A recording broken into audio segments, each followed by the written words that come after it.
सुनील की माँ police station में बैठी रो रही है। एक लेडी कांस्टेबल आती है और उन्हें अंदर ले जाती है। आप यहाँ बैठिए, मैं मैडम को बुला कर लाती हूँ। ये लीजिए, पानी पी लीजिए। और इंस्पेक्टर को बुलाने के लिए चली जाती है। बताइए, क्या हुआ आपके बेटे के साथ? मैडम, किसी ने मेरे बेटे को बुरी तरह से मार डाला।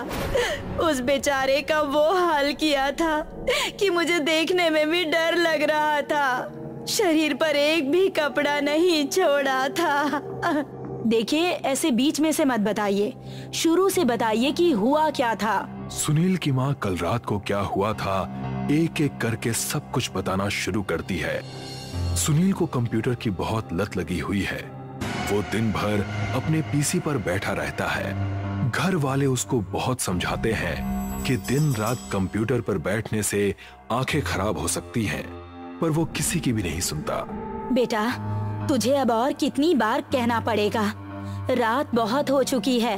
चलो कंप्यूटर बंद करो और सो जाओ। माँ, थोड़ी देर के बाद मैं खुद बंद कर दूंगा ना, आप मेरी चिंता मत कीजिए। नहीं, थोड़ी देर के बाद नहीं, अभी बंद करो, नहीं तो मैं तुम्हारे पापा को बुलाकर तुम्हारी शिकायत करने वाली हूँ। ये क्या है माँ, आप हर बात में पापा को क्यों बीच में लेकर आ जाती हैं? मेरी तो कोई बात नहीं सुनता है, अपने पापा से ही डरता है, इसलिए मुझे उन्हीं को कहकर तुझसे काम करवाना पड़ता है।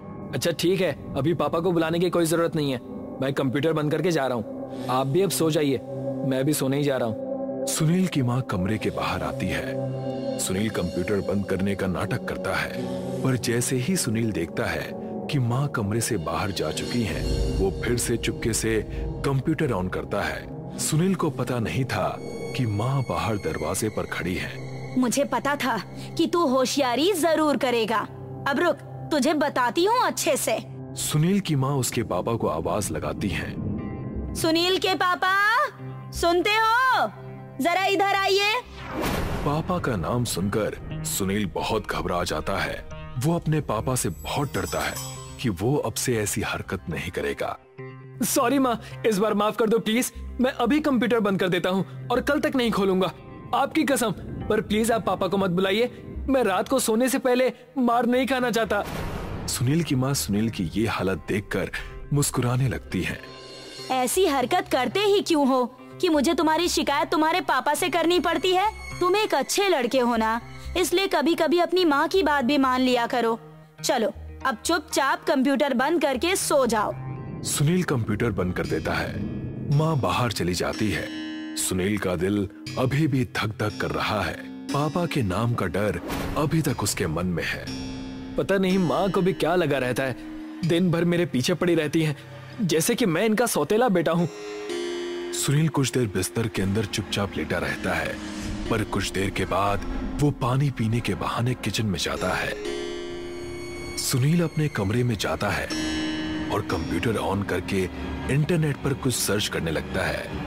वो किसी एडल्ट साइट पर जाता है और एडल्ट फोटोज देखने लगता है। वो फोटोज और वीडियोस में खो जाता है। वाह यार, लाइफ हो तो इन लोगों के जैसी, नाम के नाम, पैसे के पैसे और मजे के मजे।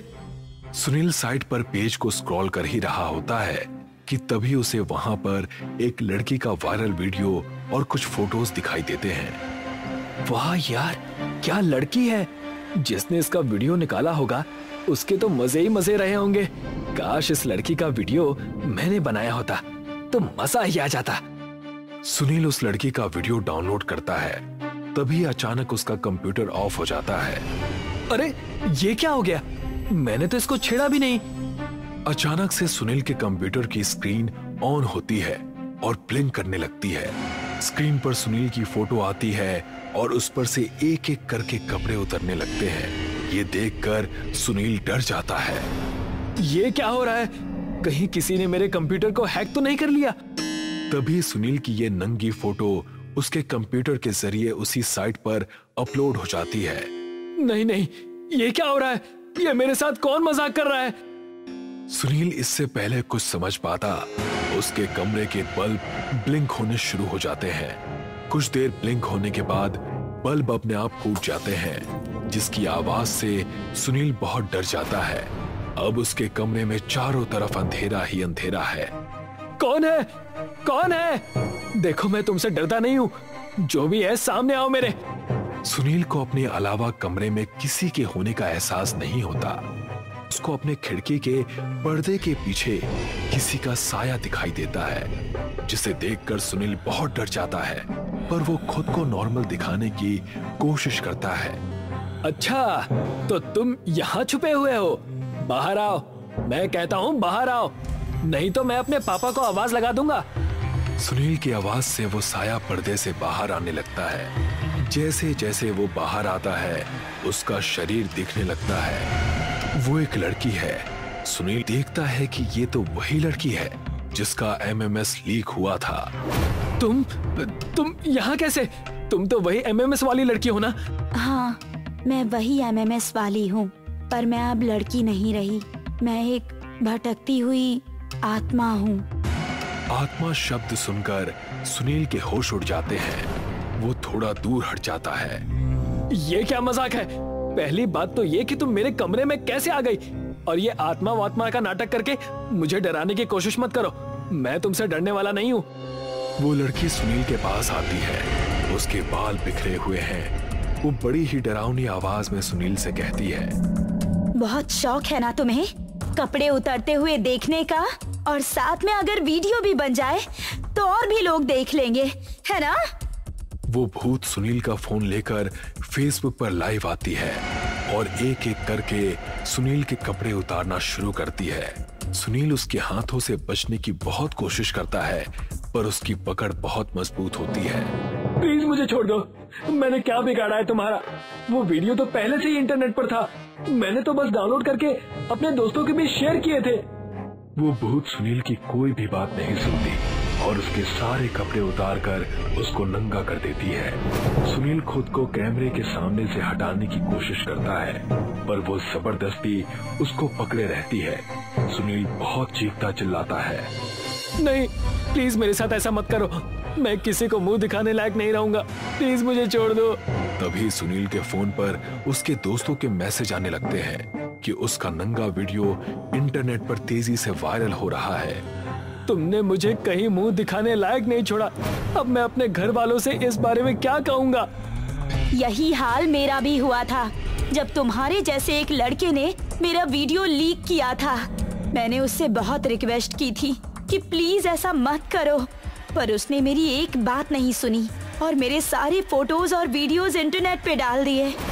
तो तुमने कुछ नहीं किया? किया ना, सुसाइड। और तुम्हारे पास भी सुसाइड करने के अलावा दूसरा कोई रास्ता नहीं है। जब तुम्हें रास्ते में, किराने की दुकान पर, मेडिकल स्टोर में, स्कूल में, हर जगह लोग घूरने लगेंगे ना और तुम्हारे बारे में गंदी गंदी बातें करेंगे, तो तुम जीने से अच्छा मरना पसंद करोगे। सुनील की आंखों में आंसू हैं। वो तेजी से अपनी खिड़की की तरफ दौड़ता है और खिड़की से नीचे कूद जाता है और उसकी मौत हो जाती है। मैं आपका दुख समझ रही हूँ, पर इस वक्त मैं आपको यही कह सकती हूँ कि आप प्लीज घर जाइए और ये मामला हम पर छोड़ दीजिए। मुझे आपकी जरूरत होगी तो मैं आपको कॉल कर दूंगी। सुनील की माँ रोते हुए घर चली जाती है। क्या वो लड़की जिसका MMS लीक हुआ वो सच में एक भटकती हुई आत्मा है? किसने उसका MMS लीक किया था? क्या पुलिस इस केस को सॉल्व कर पाएगी? जानने के लिए जुड़े रहिए वीडियो के अगले पार्ट में हमारे साथ, और चैनल को सब्सक्राइब जरूर करें और बेल आइकन प्रेस करना ना भूलें। ये कहानी हरदोई गांव की है, जहां रोज एक बकरा चोरी होने की खबर मिलती है। पूरे गांव के किसी न किसी घर से हर दिन एक बकरा चोरी होता है। चोरी का इल्जाम गांव वाले एक दूसरे पर लगाकर आपस में लड़कर संतुष्ट और शांत हो जाते हैं। आज भी एक बकरा चोरी हुआ है, इसलिए आज भी दो पड़ोसियों के बीच झगड़ा जरूरी है। सुंदर का बकरा चोरी हुआ है, उसे सुहन पर शक है, दोनों में झगड़ा होता है। मेरा बकरा तुमने ही चुराया है, तुम झूठा इल्जाम लगा रहे हो। चोर कभी नहीं कहता कि उसने चोरी की है। मुझे चोर मत पुकारो वरना अच्छा नहीं होगा। एक तो चोरी, उस पर सीना जोरी, क्या करोगे तुम मेरा? तुम्हें मुंह तोड़ जवाब दूंगा। तुम्हारे मुंह तोड़ जवाब से पहले मैं तुम्हारा मुंह तोड़ दूंगा। कहकर सुंदर सोहन पर झपटता है। दोनों में हाथापाई होती है। पड़ोस के एक दो लोग आकर बीच बचाव करते हैं। अरे तुम लोग क्यों लड़ रहे हो? इस नूरा कुश्ती का कारण क्या है? कुछ तो बताओ। इसने मेरा बकरा चुराया है। तुम फिर झूठ बोल रहे हो। इसका मतलब आज फिर गांव में बकरा चोरी हुआ है? अरे भाई, ये तो हमारे गांव की रोज की कहानी हो गई है। मैं कुछ नहीं जानता, मुझे मेरा बकरा चाहिए। मैं तुम्हारा बकरा कहां से लाकर दूं? तभी मौलवी साहब वहां आकर कहते हैं, अरे मियां, तुम्हारा बकरा मैं लाकर दूंगा। सब लोग मौलवी को देखते हैं। मौलवी साहब आप? हाँ भाई, अच्छा हुआ जो मैं वक्त पर आ गया, वरना ये आपस में लड़कर अपना सर फोड़ लेते। मौलवी साहब, मेरा बकरा चोरी हुआ है। जानता हूँ, इसीलिए तो तुम्हारे पास आया हूँ। क्या मेरा बकरा मिल गया? हाँ, मिल जाएगा। तुम घर आकर मुझसे तावीज ले जाना। ठीक है। अच्छा, मैं चलता हूँ। कल कल्लू का बकरा चोरी हुआ था, उसे तावीज देने जाना है। मौलवी चले जाते हैं। देखो, मौलवी साहब ने कितनी आसानी से झगड़ा सुलझा दिया। आज तुम जाकर तावीज ले लेना, कल तुम्हारा बकरा मिल जाएगा। मौलवी साहब कल्लू को तावीज देकर कहते हैं, कल्लू, ये 2 तावीज हैं। एक को बड़े से पत्थर के नीचे दबा दो और दूसरा तावीज किसी पेड़ पर लटका दो। मौलवी साहब, मैं ऐसा ही करूंगा, लेकिन मेरा बकरा कब तक आ जाएगा? 1-2 दिन तो लग ही जाएगा ना। पता नहीं बकरा कितनी दूर निकल गया हो। मेरा बकरा अपनी मर्जी से नहीं भागा। तो क्या कोई बकरी उसे भगा ले गई है? कहकर हंसते हैं। मेरे बकरे की जान पर बनी है और आपको मजाक सूझ रहा है। मैं चलता हूँ, मुझे और भी लोगों को ताबीज देना है। हाँ, मैंने जैसा कहा है वैसा ही करना, और बकरा मिल जाए तो घर पर मिठाई पहुंचा देना। ये कहकर मौलवी साहब निकल जाते हैं। मेरा बकरा कहाँ होगा? किस हाल में होगा? कुछ दिनों से मौलवी साहब का यही काम है। वो घर घर जाकर तावीज बांट रहे हैं, क्योंकि इस गांव में बहुत से घरों से बकरा चोरी हुआ है। मौलवी साहब अपना काम कर रहे हैं तो गांव के सरपंच भी इस समस्या से परेशान हैं। वो अपनी परेशानी की शिकायत पुलिस से करते हैं। सरपंच और इंस्पेक्टर के बीच इस विषय पर चर्चा होती है। सरपंच जी, मुझे तो आपकी शिकायत लिखते हुए शर्म आ रही है। इसमें शर्म की क्या बात है इंस्पेक्टर? हम पुलिस वालों के पास जो काम है वही तो पूरे नहीं होते, और आप बकरा चोरी की शिकायत कर रहे हैं। बकरा चोरी हुआ है तो शिकायत नहीं करेंगे? अरे सरपंच जी, आप तो नाराज हो गए। मेरा मतलब ये गांव की छोटी सी समस्या है, आपस में ही सुलझा लीजिए। अब तक 100 से ज्यादा बकरे चोरी हो चुके हैं। अब ये समस्या गांव की नहीं रही है, कुछ दिनों में नेशनल इंटरनेशनल खबर बन जाएगी। अच्छा ठीक है सरपंच जी, मैं आपकी शिकायत लिख लेता हूँ और बकरों की छानबीन शुरू करवाता हूँ। धन्यवाद इंस्पेक्टर साहब। इंस्पेक्टर कुछ सोचने लगता है। आंख से काजल चुराने की कहावत हरदोई गांव में सार्थक होती दिखती है, क्योंकि यहाँ लाख पहरे के बाद भी हर रोज एक बकरा चोरी हो रहा है। गांव वाले रात में जागकर और दिन में पहरा देकर थक गए हैं, लेकिन बकरा चुराने वाला चोर नहीं थका। आज तो गजब हो गया। मौलवी साहब के घर में हड़कंप मचा हुआ है, क्योंकि बकरा चोर ने उनके घर में भी हाथ साफ कर दिया। गांव के लोग चौपाल में बैठे इसी विषय पर चर्चा करते हैं। भाई गजब हो गया, चोर ने तो मौलवी साहब का घर भी नहीं छोड़ा। अब मौलवी साहब किससे तावीज लेंगे? भाई बात मजाक की नहीं है, पानी अब सर के ऊपर होता जा रहा है।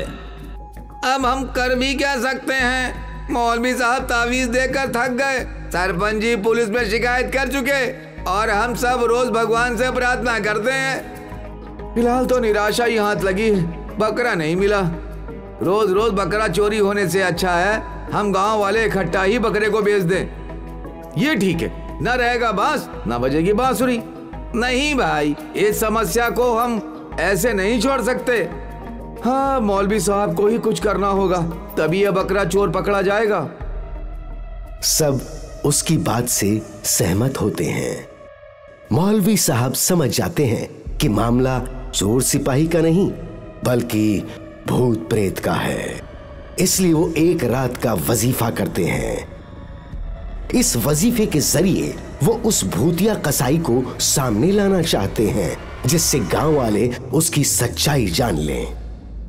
गांव वाले भी मौलवी साहब की मदद करते हुए उनके आसपास सतर्क होकर छुप जाते हैं। मौलवी साहब का वजीफा शुरू होता है। भूतिया कसाई इस वजीफे से अनजान बकरा चोरी के लिए गांव में आता है। भूतिया कसाई एक सड़क पर प्रकट होता है, इधर उधर देखता है। गांव की सुनसान सड़क पर उसे एक बकरा टहलता हुआ दिखाई देता है। अरे वाह, आज मैं किस भूतनी का मुंह देख कर निकला था जो गांव में आते ही बकरा मिल गया। अच्छा है, आज किसी के घर बकरा चोरी नहीं होगा। कसाई बकरे के पास जाता है और बकरे को पकड़ना चाहता है। बकरा उसे सींग मारता है। आखिर में वो बकरे को पकड़ लेता है। जैसे ही वो बकरे को पकड़ लेता है, बिजली जैसा करंट निकलता है और भूतिया कसाई उसमें चिपक जाता है। जैसे ही चिपकता है, बकरा चिल्लाने लगता है। बकरे की आवाज सुनकर गांव के लोग अलर्ट होकर सामने आते हैं। मौलवी साहब भी अपना वजीफा छोड़कर बकरे के पास आते हैं। सब लोग वहां जमा होते हैं। भूतिया कसाई का हाथ बकरे से चिपका हुआ है। अच्छा, तो तुम हो बकरा चोर। मौलवी, तुमने क्या जादू कर दिया कि मेरा हाथ बकरे से चिपक गया? ये मेरे वजीफे का असर है। मौलवी साहब, ये कौन है और ये हमारा बकरा क्यों चुराता था? मैं इस गांव का भुल्लर कसाई हूँ। मटन की दुकान थी मेरी। जायदाद के झगड़े में मेरा कत्ल हो गया। और उस कत्ल के बाद तुम भूत बन गए? हाँ मौलवी। तुम्हारे भूत बनने से गांव वालों को कोई तकलीफ नहीं है, परेशानी तुम्हारी चोरी से है। तुम हमारे बकरे चुरा कर कहाँ ले जाते हो? मैं बकरे चुरा कर भूतों की दुनिया में ले जाता हूँ और उसे काट कर सब भूतों के साथ मिल बांट कर खाता हूँ। तुम तो मर चुके हो, फिर तुम्हें ये खाने पीने का लालच क्यों है? मौलवी इंसान मरता है, उसकी इच्छा नहीं। तुम झूठ बोल रहे हो। मरने के बाद कोई इच्छा नहीं होती। अगर मरने के बाद भूतों की इच्छा नहीं होती तो तुम सब अपने मरे हुए रिश्तेदारों को श्राद्ध का खाना क्यों देते हो? उनके नाम से पूजा और श्राद्ध क्यों करवाते हो? फकीरों को कपड़े और दान दक्षिणा क्यों देते हो? इसका मतलब ये तो नहीं कि तुम लोगों के बकरे चुराओ। हाँ मौलवी, मैं बकरे इसलिए चुराता हूँ कि हमारे रिश्तेदार हमें भूल चुके हैं और जिन्हें याद भी है वो श्राद्ध के नाम पर ऐसा खाना देते हैं जिसे देखकर जानवर भी मुंह फेर लेता है। रिश्तेदारों की ऐसी बेरुखी हम भूतों को भी तकलीफ देती है, लेकिन हमारी तकलीफ का किसी को एहसास नहीं होता। इसलिए हमने ये एहसास दिलाने और अपनी पसंद का खाना खाने के लिए बकरे चुराना शुरू कर दिया। अगर ये मेरा अपराध है तो मुझे जो चाहे सजा दे दो। इस भूतिया कसाई की बात सुनकर आप लोग क्या कहते हैं? मौलवी साहब, ये भूत जरूर है लेकिन सच कह रहा है। हाँ, इस भूतिया कसाई ने हमारी आंखें खोल दी हैं। आइंदा हम अपने पितरों का ध्यान रखेंगे। श्राद्ध में उनकी पसंद का अच्छे से अच्छा खाना बनाएंगे। मेरी बात पर आप लोगों ने विश्वास किया, मेरे दर्द को समझा, इसके लिए धन्यवाद। मौलवी साहब, मुझे सजा दीजिए। नहीं, मैं तुम्हें सजा नहीं दे सकता। हाँ, इतना जरूर कहूंगा कि चोरी चोरी होती है, उसे किसी भी तरह से जायज नहीं कहा जा सकता। आइंदा तुम किसी का बकरा नहीं चुराओगे, ऐसी उम्मीद के साथ मैं तुम्हें आजाद करता हूं। मौलवी साहब कुछ पढ़कर उस बकरे की तरफ फूंकते हैं। वो बकरा नॉर्मल हो जाता है। भूतिया कसाई का हाथ उससे छूट जाता है। अब मैं अपनी दुनिया में वापस जाना चाहता हूँ। ठीक है, तुम जा सकते हो, लेकिन अपने साथ इस बकरे को भी लेते जाओ। क्या? हाँ भूतिया कसाई, हम गांव वाले ये बकरा तुम्हें इनाम में देना चाहते हैं, ले जाओ इसे। जाओ, अपनी दुनिया में खुश रहो और दूसरों को खुश रहने दो। भूतिया कसाई बकरा लेकर ऊपर की तरफ चला जाता है और कुछ देर में गायब हो जाता है। चलो हम सब भी अपने अपने घर चलें, आराम से सोएं। आज से हमारे बकरे चोरी नहीं होंगे। सब लोग खुश होते हैं।